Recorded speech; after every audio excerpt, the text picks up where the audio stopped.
कार्यक्रम के पुण्यार्चक हैं श्री राजेंद्र प्रसाद जैन, श्रीमती ममता जैन, सुपुत्र श्री प्रशांत जैन, श्रीमती दिव्या जैन, भरत जैन, पारस जैन।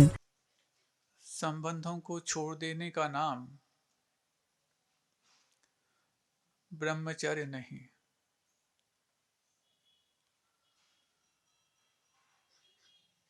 काफी हद तक संबंधों को मेंटेन करने का नाम भी गृहस्थ जीवन में ब्रह्मचर्य माना जा सकता है। एक बार यदि किसी से कह दिया, भूलवशात भी कह दिया,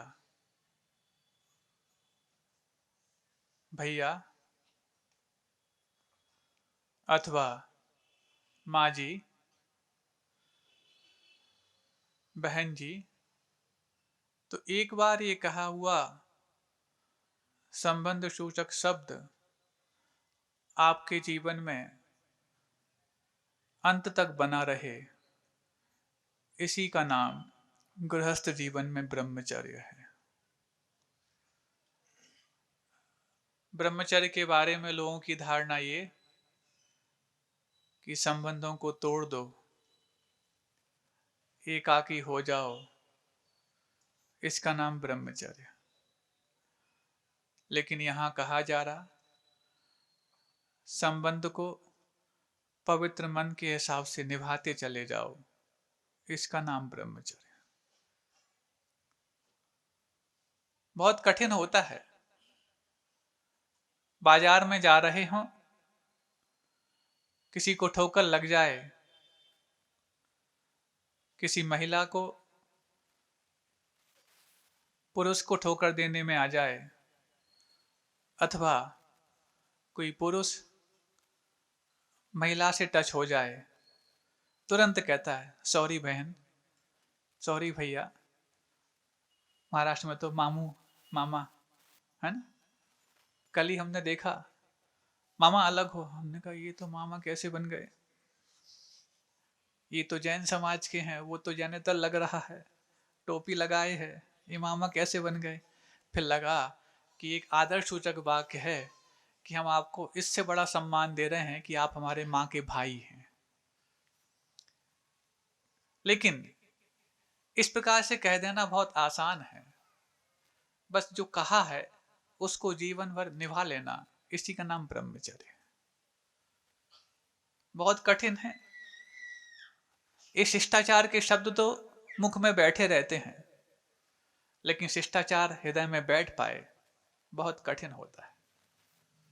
बताओ, जब भी किसी सामूहिक स्थान पर आप होते हैं, बस स्टॉप पर हो, ट्रेन में हो, रेलवे स्टेशन पर हो, टॉकीज में हो, अपरिचित लोग मिलते हैं और अपरिचित लोग से आप शिष्टाचार के शब्दों का प्रयोग करते हैं।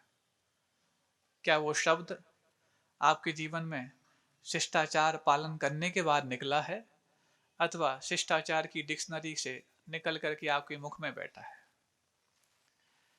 ऐसे शिष्टाचार की डिक्शनरी से निकले हुए कई सारे शब्द आपके मुख में रट गए होंगे, लेकिन फिर भी आपके जीवन में ब्रह्मचर्य घट नहीं गया होगा। बस इतना ही समझना है, इस संबंधों को हम मेंटेन करते चले जाएं। हम अपने पिता की जीवन साथी को मां बोलते हैं, बोलते कि नहीं बोलते?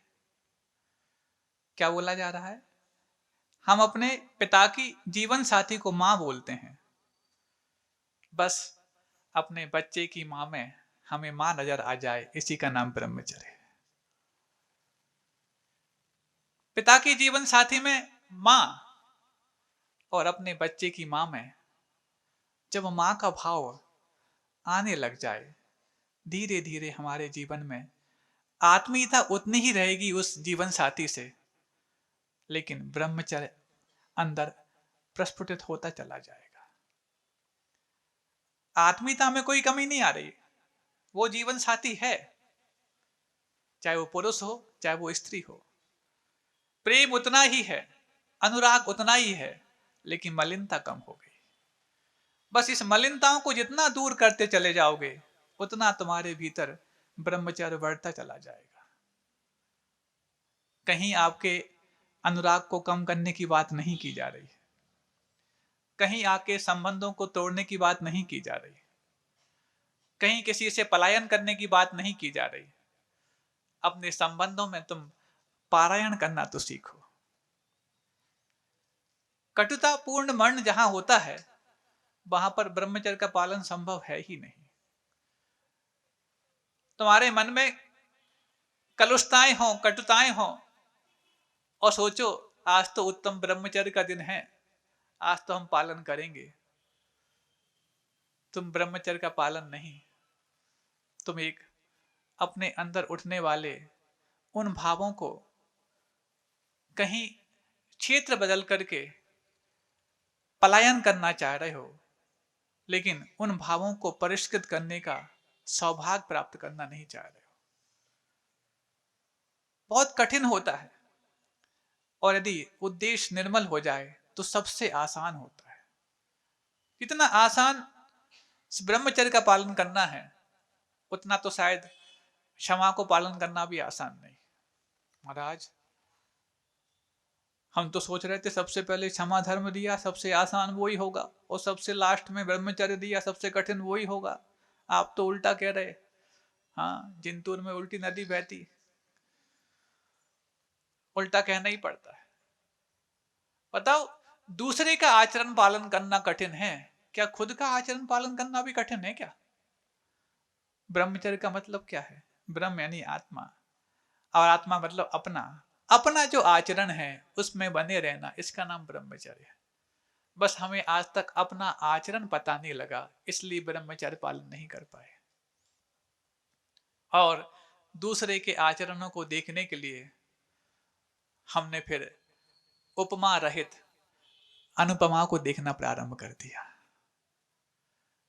अनुपमा समझते हो? हाँ महाराज, रोज आता है टीवी पर अनुपमा सीरियल।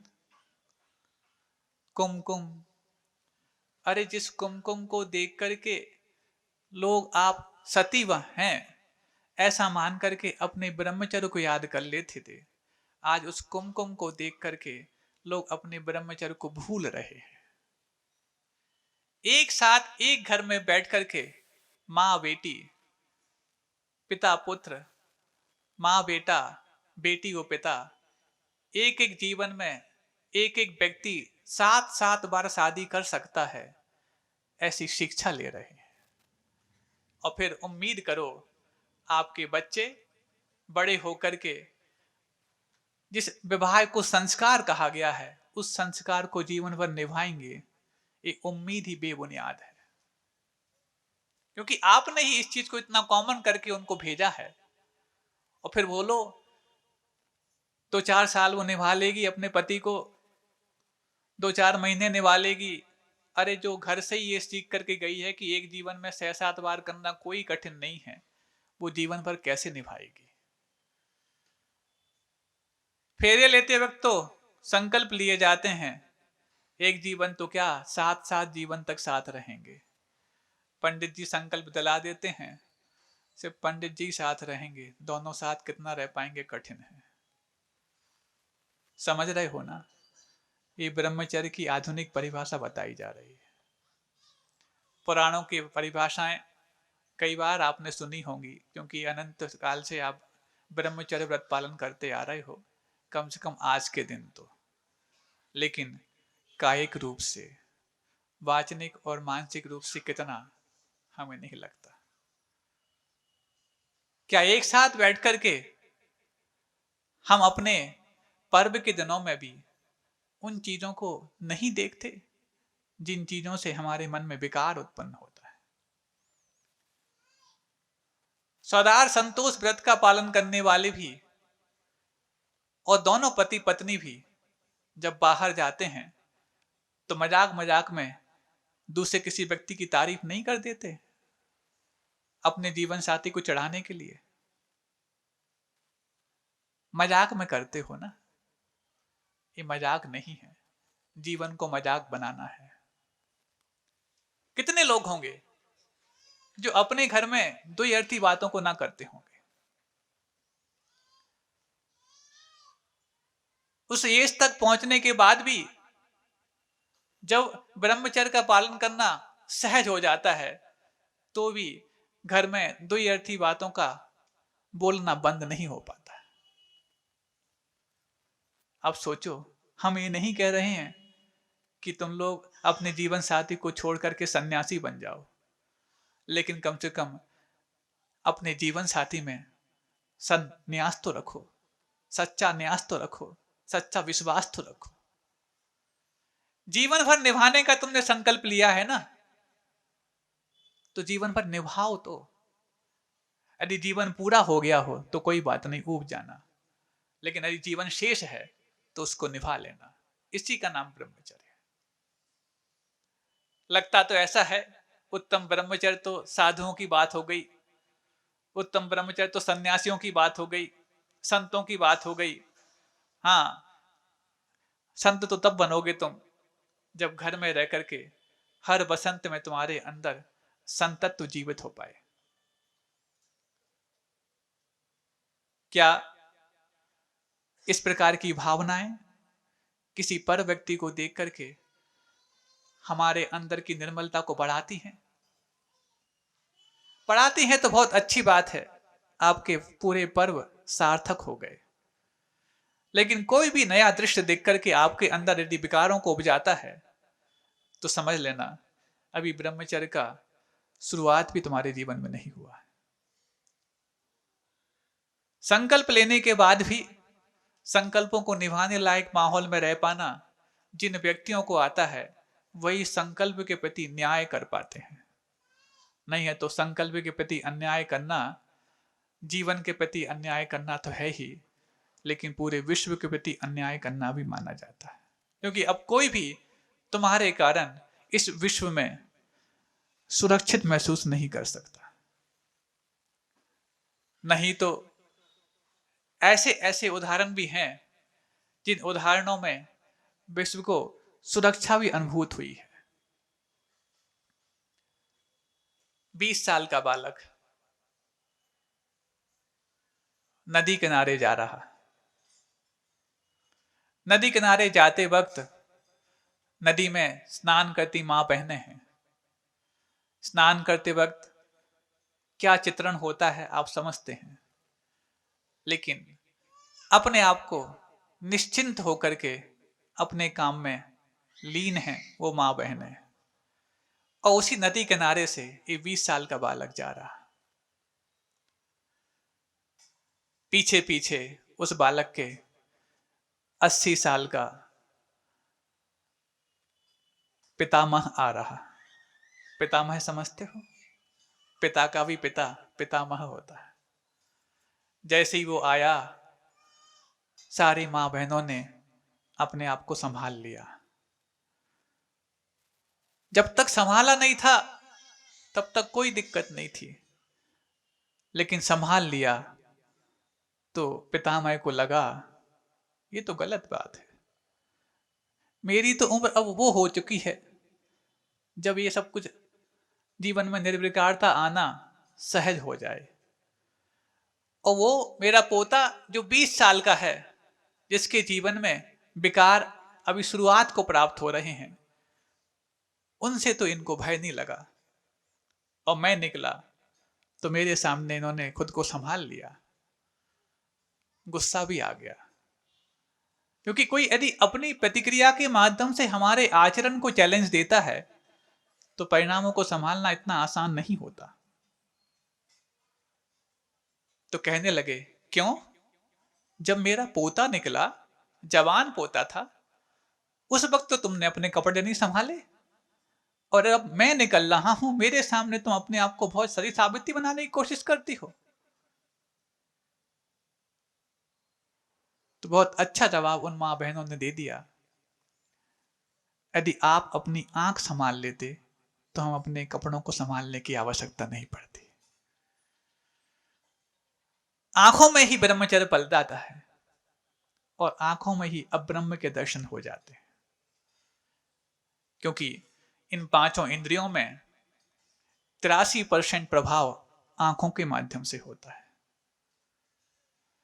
11% कानों के माध्यम से, 3.5% नासिका के माध्यम से, 1.5% स्पर्शनेंद्रिय के माध्यम से और 1% सिर्फ रसनेंद्रिय के माध्यम से प्रभाव पड़ता है। 83% प्रभाव चक्षु इंद्रिय का है। इसीलिए प्रकृति ने इस चक्षु पर एक पलक के रूप में सुरक्षा कवच भी दे रखा है, क्योंकि जो जितना ज्यादा प्रभावशाली होगा उसकी सुरक्षा उतनी ही करनी पड़ेगी। घर में जो ज्यादा कमाने वाला हो उसकी देखरेख ज्यादा की जाती कि नहीं की जाती, सुरक्षा भी की जाती, व्यवस्था भी की जाती, देखरेख भी की जाती। और जो कोई काम का नहीं है, अरे कोई बात नहीं, जाओ घूम के भी आ गया तो कोई बात नहीं, रात को भी आ गया तो कोई मतलब है ही नहीं कोई काम का। तो इसलिए जो सबसे ज्यादा सक्रिय इंद्रिय है नेत्र इंद्रिय, तो प्रकृति ने उसको ऑलरेडी एक सुरक्षा कवच दे दिया पलक के रूप में। बाकी सारे हमारे जो इंद्रियां हैं सब ओपन हैं, कान ओपन है, नाक ओपन है, स्किन तो ओपन है ही, और जिह्वा भी ओपन है। भले ही वो मुंह के अंदर रहती है, लेकिन मुंह के अंदर कुछ रख लो, बंद कर लो तो भी काम करती रहती है। लेकिन आंख के अंदर कुछ रख के आप बंद कर लोगे तो देख नहीं पाओगे। जो आंख में अंदर वस्तु है तो भी नहीं देख पाओगे, क्योंकि ये पलक उस आंख का सुरक्षा कवच है और ये मुख उस जिह्वा का व्यवस्था है। व्यवस्था अलग वस्तु है, सुरक्षा अलग वस्तु है। सुरक्षा इसलिए आवश्यक है, सबसे ज्यादा प्रभावित करने वाली और प्रभावित होने वाली इंद्रिय है। प्रकृति ने तो व्यवस्था कर रखी इस आंख की। आपकी संस्कृति उस प्रकृति के साथ कितना तालमेल बैठा पाती है, आज उस बात को परखने का नाम ब्रह्मचर्य है। कितने लोगों के मन में किसी दृश्य को देख करके पवित्रता बनी रहती है। एक दार्शनिक था, उस दार्शनिक से किसी ने पूछा, बताओ मन पर संयम कैसे रखा जाए। अभी आपने सुना ना, मन पर संयम रखना। तो उसने पूछा कि मन पर संयम कैसे रखा जाए। सुनिए, आप भी सुनिए। तो वो दार्शनिक इस प्रश्न के उत्तर में पहले प्रश्न पूछता है, बोले आप आंखों से देखते हो? बोले हां। कानों से सुनते हो? बोले हां। गलत बोल रहे हो। ना आप कानों से सुनते हो, ना आप आंखों से देखते हो। आप मन से सुनते हो और मन से ही देखते हो। नहीं नहीं, कानों से सुनता हूं। अब से तुम सिर्फ कानों से सुनना प्रारंभ कर दो और आंखों से देखना प्रारंभ कर दो। पांचों इंद्रियों से अपने अपने विषय को ग्रहण करना प्रारंभ कर दो। बस मन का स्पर्श मत कराओ, यही मन का संयम है। आंखों से देखने में तुम्हारा मन भ्रष्ट नहीं होता, कानों से सुनने में भी तुम्हारा मन भ्रष्ट नहीं होता, लेकिन जब आंखों के साथ तुम मन का स्पर्श कराते हो तो मन भ्रष्ट हो जाता है। इंद्रियां कभी नहीं कहती कि मैं भिखारी बन जाऊं, लेकिन मन जब भिखारी बन जाता है तो इंद्रियां भी भिखारी हो जाती है। मन को भिखारी बनाने से रोक लेने का नाम ही ब्रह्मचर्य है। जो स्मरण में पहले आ गया, जो देखने में पहले आ गया, वो तो छूट गया, लेकिन उसके बावजूद भी हमारे मन से वो छूट नहीं पाता। तो वस्तु सामने ना भी हो तो ब्रह्मचर्य पल नहीं पाता। वस्तु को होने के बाद भी सिर्फ इंद्रियों का प्रयोग किया जाए तब भी फिर कोई दिक्कत नहीं है। इसलिए इंद्रियों पर संयम की बजाय मन पर संयम लग जाए पर्याप्त है। ध्यान के वक्त भी आंखों को बंद करना आवश्यक नहीं, आंखों को खोल करके भी ध्यान किया जा सकता है। कई आपने ऐसी प्रतिमाएं देखी होंगी बीतरागी भगवान की। कुछ तो प्रतिमाएं होंगी नासा दृष्टि वाली और कुछ होंगी सामने देखते हुए। तो ऐसा नहीं है जिन्होंने सामने देखते हुए ध्यान लगाया है उनका मन चंचल हो गया हो। नहीं, इंद्रियां तो खुली रहें लेकिन मन भीतर रहे, इसी का नाम ब्रह्मचर्य है। आपने कभी सांप को देखा है? सांप एक बांस के पिटारे में रखा रहता है। पिटारा देखा, एक टोकरी रहती है, बांस की टोकरी। तो जब वो पिटारे में रहता है तो अन्य मतों में नाग पंचमी के दिन पिटारे में रहने वाले सांप की पूजा होती है। होती कि नहीं होती? तो पिटारे में रहने वाला सांप पूजा जाता है, लेकिन जैसी पिटारे से बाहर निकल कर कहीं पहुंच जाए तो पीटा जाता है। मन भी ऐसे ही है, जब वो संयम के पिटारे में रहे तो पूजा जाता है, और संयम के पिटारे से बाहर आ जाए तो वेश कोई भी हो पीटा जाता है। बस तुम पिटारे में रखे रहना उसको। सांप को पाला है ना, कोई दिक्कत नहीं। संगी पंचेंद्री बने हो ना, कोई दिक्कत नहीं। ये मन तो सांप से भी बदतर है, बस इसको पिटारे में रखे रहना। ये खुद की पूजा भी कराएगा और रखने वाले की पूजा भी कराएगा। उस दिन सपेरों को भी बहुत सम्मान दिया जाता है जब नाग पंचमी आती है। क्यों? इसने खतरनाक प्राणी को अपने पिटारे में बंद करके रखा है, इसलिए सपेरे का भी सम्मान है और सर्प का भी सम्मान है। ऐसे ही इस संयम के पिटारे में जब इस मन को संभाल लिया जाता है तो उस मनस्वी का भी सम्मान होता है और तपस्वी का भी सम्मान होता है। इस शरीर को भी गंधोदक लेकर के माथे पर चढ़ाया जाता है और इस शरीर के भीतर उस मन और आत्मन को भी पूजा जाता है, क्योंकि पिटारे में है। पिटारे से बाहर आओगे तो पिटाई से बच नहीं पाओगे। इतना समझ लेना, इसी का नाम ब्रह्मचर्य है। कितना आसान है, बहुत हवा बना के रखा है इसको हमने। मान के चलते थे सबसे कठिन व्रत है ये। सिर्फ एक चीज को सरल बना लो, सबसे आसान व्रत है ये। बाकी सारे व्रतों के पालन करने के लिए तो कुछ मेहनत भी करनी पड़ सकती है। हाँ, आकिन चलने के लिए एकाकी भाव लाओ, सबसे दूर हो। तप के लिए तपस्या करो, त्याग के लिए जो जोड़ा था उसको छोड़ो, सत्य के लिए झूठ से बचो, आदि आदि सब कुछ। इसमें कुछ नहीं करना, कुछ नहीं करना महाराज। हाँ, कुछ नहीं करना। कुछ नहीं करना ही दुनिया में सबसे बड़ा करना माना जाता है। कोई तुम्हारे घर में हाथ पे हाथ धर के बैठ जाए, निकम्मा माना जाएगा। लेकिन कोई आपके सामने इस मंच पर हाथ पे हाथ धर के बैठा जाए, निष्कर्मा माना जाएगा। बताओ, हाथ पे हाथ धरने करना, तुम तो उम्मीद करते हो जो मंच पे बैठे हो वो हाथ पे हाथ धर के बैठे रहें और हम इनकी पूजा उतारते रहें, आरती उतारते रहें। लेकिन तुम्हारे घर में जो बैठा है हाथ पे हाथ धर के, उससे उम्मीद करते हो ये हाथ पैर चलाए, क्योंकि जो घर में बैठा है हाथ पे हाथ धर के वो मन को शांत नहीं रख सकता, और जो घर से छोड़ गया है वो यदि हाथ पे हाथ धर के नहीं बैठेगा तो मन को शांत रखना कठिन हो जाएगा।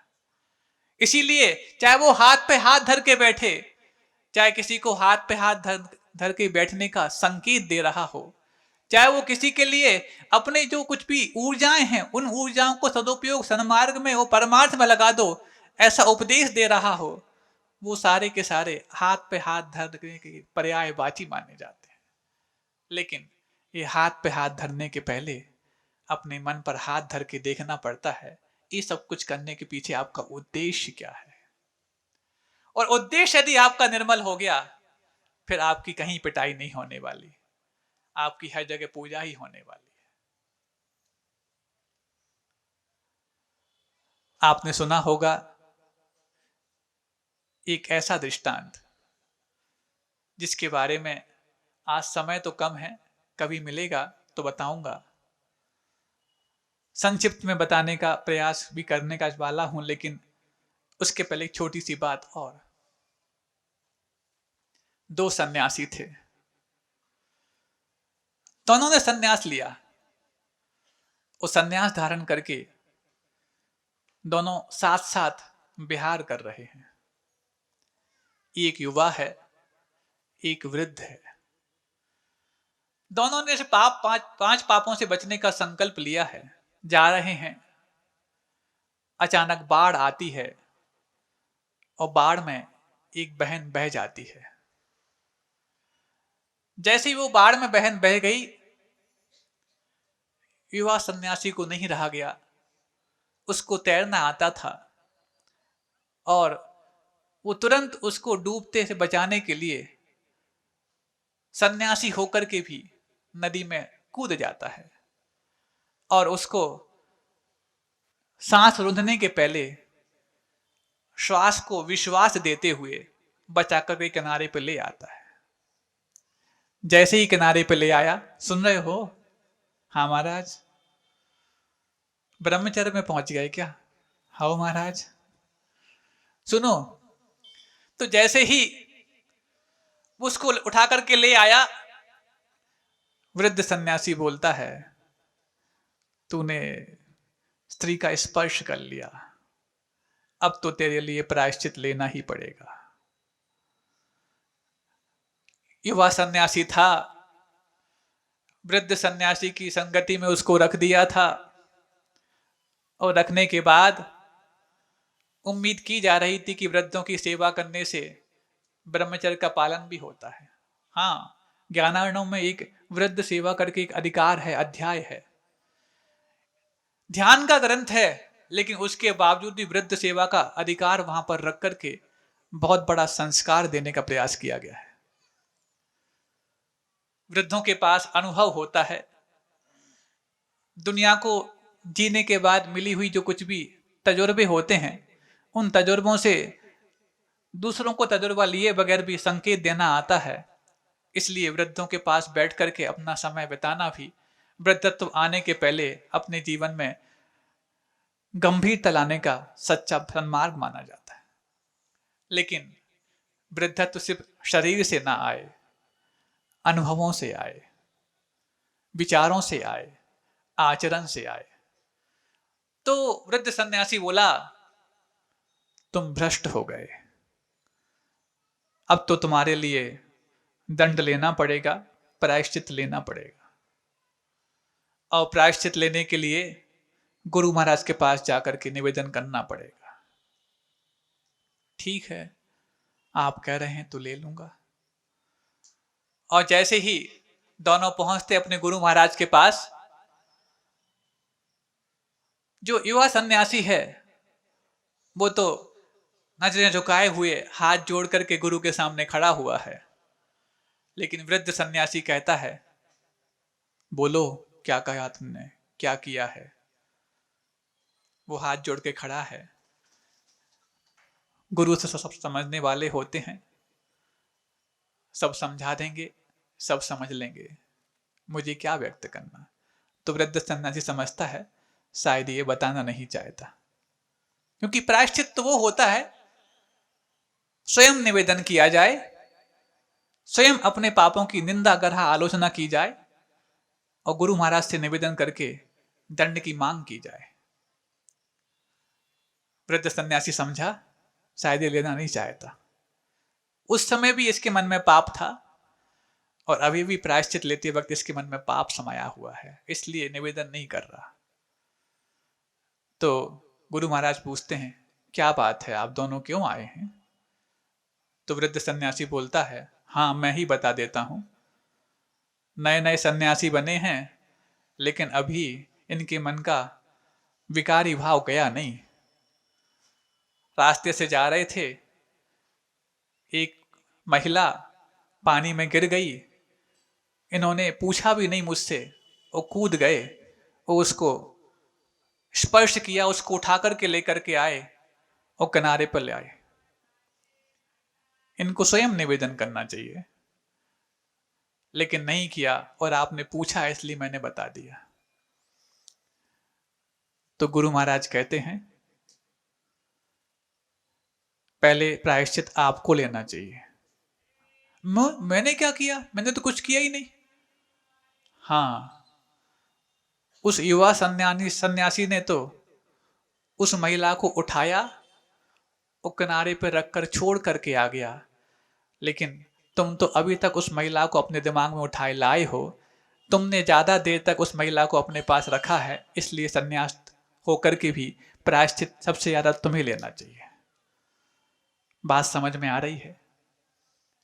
उसका उद्देश्य स्त्री और पुरुष के भेद से रहित होकर के मानवता की रक्षा करना था, और तुम्हारे उद्देश्य में अभी स्त्री और पुरुष का भेद समाया हुआ है।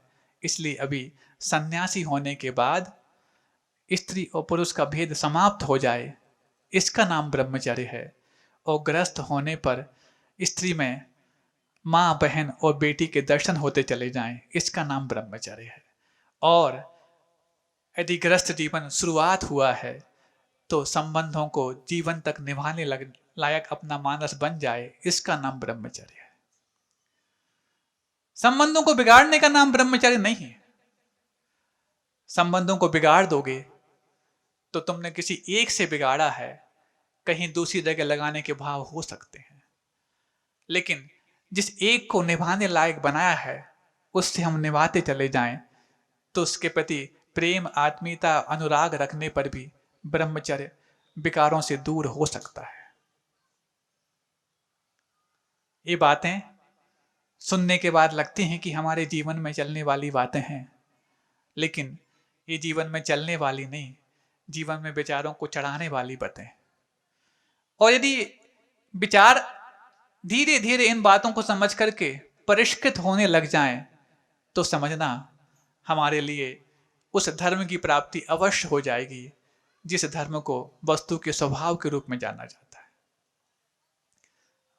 वस्तु के स्वभाव का नाम धर्म है, तो ये 10 लक्षण धर्म जो हैं उस स्वभाव की प्राप्ति कराने में सहयोगी मात्र हैं, क्योंकि स्वभाव को प्राप्त करने के बाद क्षमा की आवश्यकता नहीं।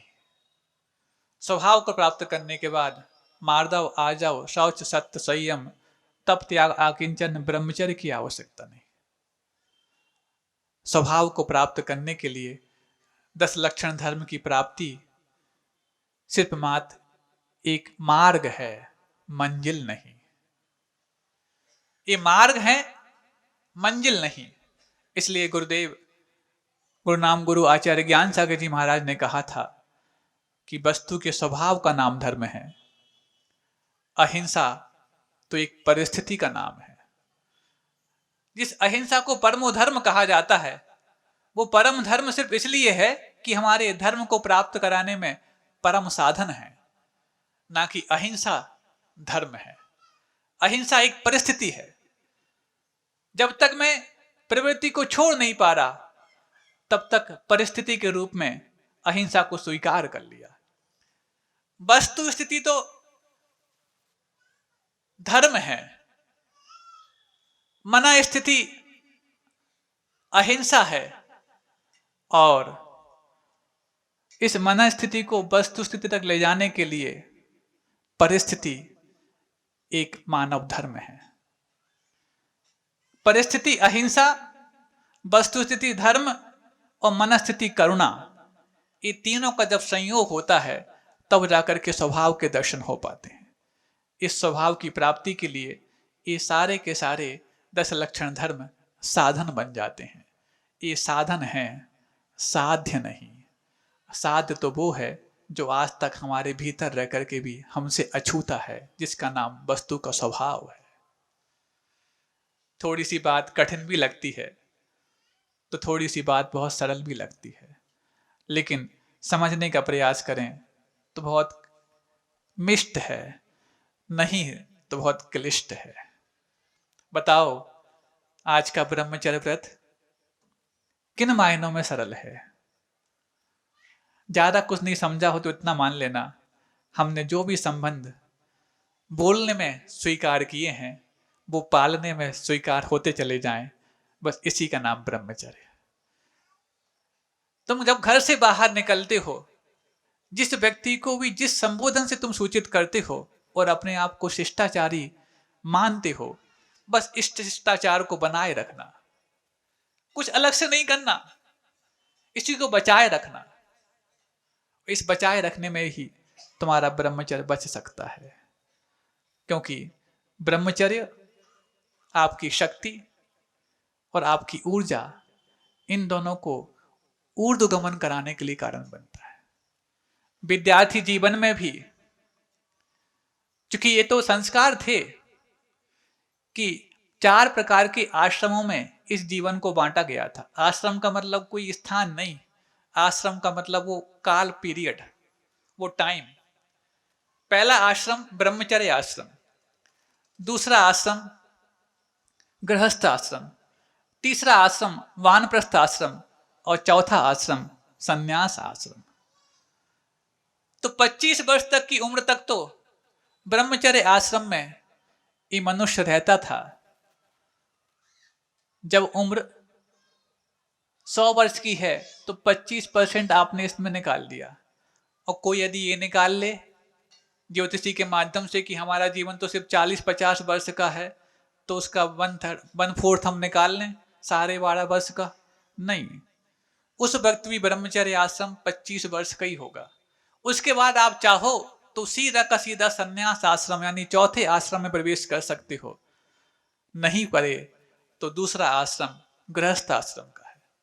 यदि आप लीग से हटकर के एक टर्न लिए हैं तो वापस लीग पर आने के लिए आपको एक टर्न और लेना पड़ेगा, तब जाके आपको संन्यास आश्रम मिलेगा।